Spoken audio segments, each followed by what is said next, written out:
நம்மோடு தாவேக ஆதரவு நிலைப்பாட்டு தமிழ்நாடு இளைஞர் கட்சியிலிருந்து தீபன் சக்கரவர்த்தி இணைந்திருக்கிறார். தீபன் சக்கரவர்த்தி வணக்கம். வழக்குகள் ஒரு உள்நோக்கத்தோடு அரசியல் பழிவாங்கல் நடவடிக்கையாக இருக்கு அப்படின்னு திமுக தரப்புல சொல்றாங்க. உங்கள் பார்வை என்ன? வணக்கம். செந்தில் பாலாஜி வந்து பெரிய தியாகி, என்ன சொல்றது, பெரிய துறவி அப்படின்லாம் இல்லைங்க. அவர் மேல முன்னாடி இருந்தே வழக்குகள் இருந்துச்சு. அது வந்து போன ஆட்சியில எதுவுமே கண்டுக்கல, அப்படியே விட்டுட்டாங்க. ஏன்னா அவரு அதிமுக போது திமுகவே அவங்க மேல பெரிய வச்சிருந்திருக்காங்க. அப்படி பார்த்தா திமுக தான் அவர் மேல பழிவாங்கும் நடவடிக்கை எடுத்திருக்கோம். சோ அது இப்ப நடவடிக்கை எடுத்துட்டு இருக்கிறாங்க. இது ஒண்ணுதான். இப்ப நடவடிக்கைனா 150 மேல கிட்டத்தட்ட 150 எம்எல்ஏக்கள் இருந்தாங்க போன ஆட்சியில. திமுக ஆட்சி எல்லாத்துக்கும் நடவடிக்கை எடுக்கல. சோ யார் யார் தப்பு பண்ணிருக்காங்களோ அவங்க மேல மட்டும்தான் நடவடிக்கை எடுத்துட்டு இருக்காங்க. சோ நம்ம முதல்வர் வந்து சட்டமன்றத்தில் சொன்ன மாதிரிதான், மக்கள் பணத்தை தொட்டால் விடமாட்டோம், தொட்டவங்களையும் விடமாட்டோம், இன்னமும் விடமாட்டோம். சோ அந்த இதுல மக்கள் பணத்தை கொள்ளையடிச்சிருக்காரு செந்தில் பாலாஜி. அவர் மேல நடவடிக்கை எடுத்துருக்காங்க. விசாரணை தான் நடந்துட்டு இருக்கு. தப்பு செஞ்சா தண்டனை கிடைக்க போகுதுங்க. இதுல என்ன போய் அவர் மேல அவரு எதுவுமே இல்லைங்களே, எல்லா நடவடிக்கை எடுத்துட்டு தான் இருக்கிறாங்க. இது வந்து பழிவாங்க எதுவுமே. அவர் தப்பு பண்ணிருக்காரு, விசாரிக்கிறாங்க.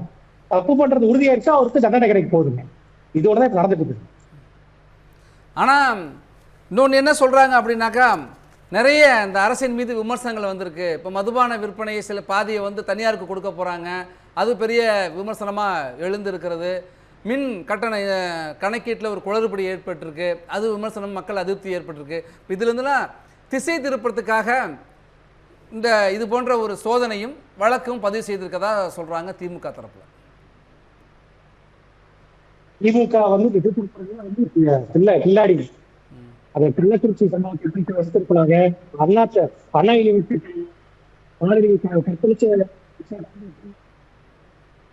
விஷயங்களை வந்து திமுக தஸ்தரித்திருக்கணும். அது மட்டும் இல்லாம திமுக வந்து என்ன சொல்றது, விஞ்ஞான ஊழல்வாதிகள் பெயர் போட்டுறவங்க. அவங்களுக்கு வந்து இப்ப வந்து சபரீசன், உதயநிதி ஸ்டாலின், செந்தில் பாலாஜி உள்ள அதனால வந்து எப்படி ஊழல் படி தப்பிக்க தெரிய மாட்டேங்குது. அதனால ஈஸியா மாட்டிக்கிறாங்க. ஒரு பதிலா வந்து இது திசை திருப்பாங்க அப்படிலாம் சொல்லிட்டு சாக்க வந்து கரையா இருந்துச்சு, எறும்ப வந்து சட்டம்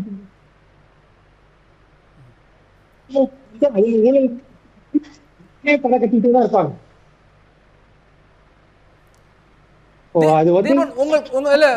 தொடர்பு விட்டு விட்டு கிடைக்குது, ஒரு தொழில்நுட்ப கோளாறு இருக்குன்னு நினைக்கிறேன். நம்ம தொடர்ந்து ஒரு இடைவேளைக்கு பிறகு பேசலாம். தீபன் சக்கரவர்த்தி, இது ஒரு அடக்குமுறையின் மூலமாக இல்லாத ஆட்சி அதிகாரம் இருக்கிறது மூலமாக திமுகவை நீங்கள் வந்து ஒடுக்க பார்க்கிறீங்க, இது போல பல அடக்குமுறைகள் நாங்க பார்த்துட்டோம் அப்படிங்கிறாங்க. அதான் இப்ப திமுக காரங்க வந்து இப்ப என்ன ஆடியோ கிளியரா கேக்குதுங்களா? கேக்குது, தொடருங்க.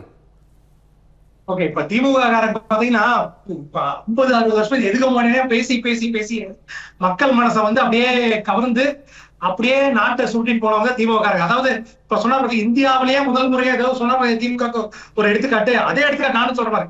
இந்தியாவிலேயே சிறந்த ஊழல்வாதி அப்படின்னு போட்டா கருணாநிதியின் காட்டும். அப்படிங்களா சார்? யார் சிறைக்கு சென்றது? ஊழல் குற்றச்சாட்டில் யார் சிறைக்கு சென்றது? அதிமுக தலைமையா திமுக தலைமை? அதை சொல்லுங்க மக்கள் மத்தியில்.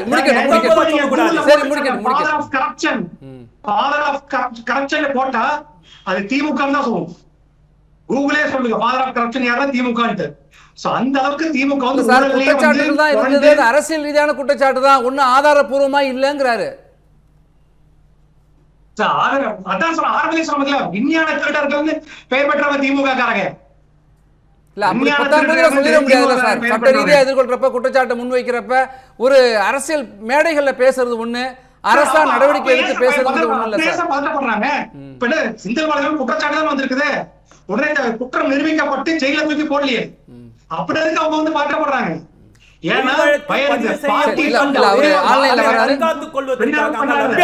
சட்டம் முன்னிறுத்துகிறது, அதை வைத்துதான் நீதிமன்றம் செல்கிறது. சட்ட பாதுகாப்புலாம் இருக்கு சார், அதுல எல்லாம் சட்ட ரீதியா எதுவும் தப்பு சொல்லல சார். அரசியல் ரீதியா நீங்க பதட்டப்படுறீங்கிறாங்க. நீங்க தீபன் தொடருங்க. சரி தீபன் தொடருங்க. ஒரு வார்த்தை கேட்ட உடனே வெளிநடப்பு பண்றாங்க பாத்தீங்களா? சோ அதுதான் பதட்டங்கிறது. ஏன் அந்த இதுதான் பதட்டம் வருது? தவறான செய்தி. So, அது தைரியம் party இருந்தால் பார்ட்டி பண்ணி யார் என்று சொல்லுங்கள் என்று சரி. எதிர்க்கட்சி தலைவர் உதயநிதி ஸ்டாலின் சொன்னாரா இல்லையா? உங்க சுற்றுல உங்க சுற்றுல நீங்க சரி மறுத்துட்டீங்களா? சரி, ஏன்னா வார்த்தைக்கு வார்த்தை குறுக்கிட்டீங்கன்னா விவாதம். அவர் தவறு இல்ல, அவர் கருத்து அவர் பேசுறாங்க, நீங்க பேசுங்க. திமுக தான் பார்ட்டி பண்ணுவாங்க, இல்ல அதிமுக தான் பார்ட்டி பண்ணுவாங்க, இல்ல காங்கிரஸ் தான் பார்ட்டி பண்ணுவாங்க அப்படின்னு சொல்லவே இல்லை. பார்ட்டி பண்ணுற அதாவது என்ன சொல்லுங்க, தப்ப சட்டத்துக்கு முன்னாள் நடத்துங்க. அதனால பார்க்கப்பட்டு கட்சிக்கு வெளில போனாங்க. திமுக வந்து எல்லா சமாளிக்க முடியல, பேச வரல, இல்ல நாங்க வந்து தப்பா அவங்க குற்றச்சாரம் கொடுத்தோம்னா சொல்ல மாட்டாங்க, வெளியே சட்டமன்ற அவங்க கவனிக்கிறாங்க. இது வந்து ஜெயலலிதா காலத்திலே நடந்துருக்கு. அப்ப ஏதோ வந்து சொன்னா பாத்தீங்களா, வந்து வருவாங்க. அதான் நம்ம இப்ப பார்ட்டி கொண்டு சொன்னாலும் என்ன பண்ணுவோம், அந்த மாதிரி ஊழல் வந்து கண்டுபிடிச்சதுனால திமுக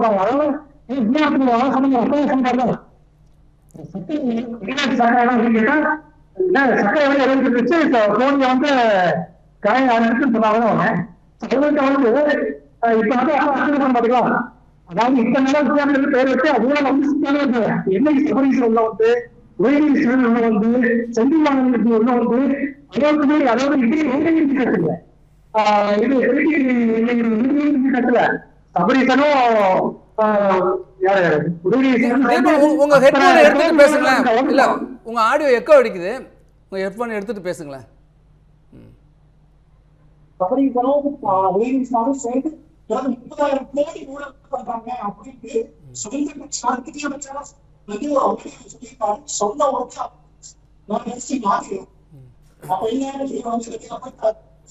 சொல்றாரு, கட்சி வந்து ஸ்டாலின்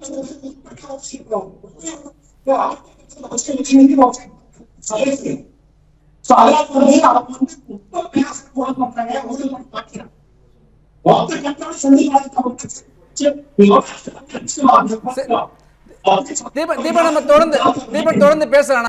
தீபன் நிறைவு கருத்து சொல்லுங்க.